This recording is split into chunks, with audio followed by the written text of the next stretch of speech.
Hello, my name's Catherine and I'd like to show you around the new survey system. In order to send out surveys, you need to have credits, which you can see here in the top right corner. Each survey equals 1 credit, so this is also the number of surveys available to send out.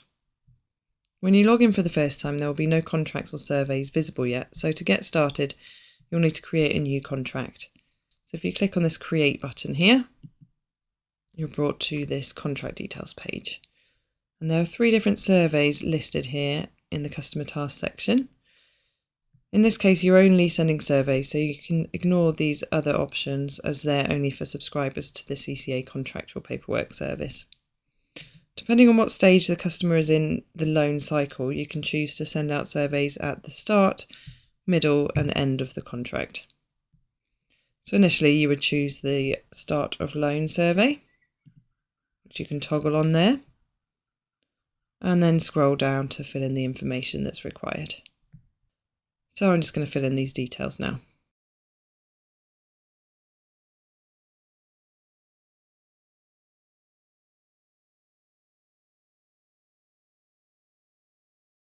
Just a few things to note here. The customer number is for your own reference. So for instance, if you use Journeyman, you could use the same number so that it's easy to keep track of everything. The survey will be sent via text message and email if you so wish. So do ensure that these details are correct. And you also want to make sure the date of birth and postcode are accurate, as that's the details the customer will log in with.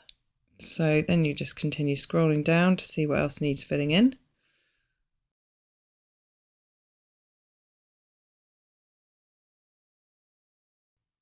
And that's everything you need here.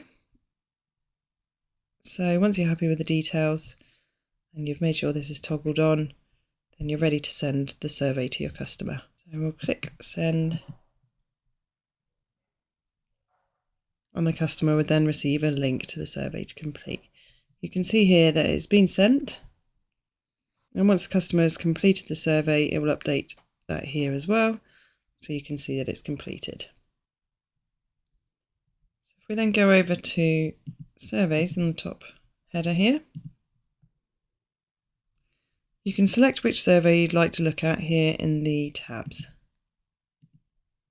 The first section gives you an overview of the report, giving an average score of all the answers added together, here and in the bar graph.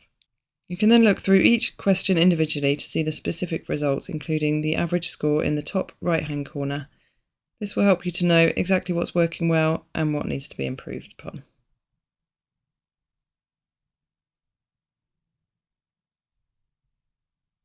And once the time has come to send out the midterm or end of loan survey, the customer details are still in the contract details, as you can see here. So all I need to do is click on the toggle for, say, the midterm survey, and I can send that nice and simply. And again, you can see that that's been sent. So that's how the survey system works. If you'd like to rewatch this video in the future, you'll find it in the help section of the hamburger menu on the top right here.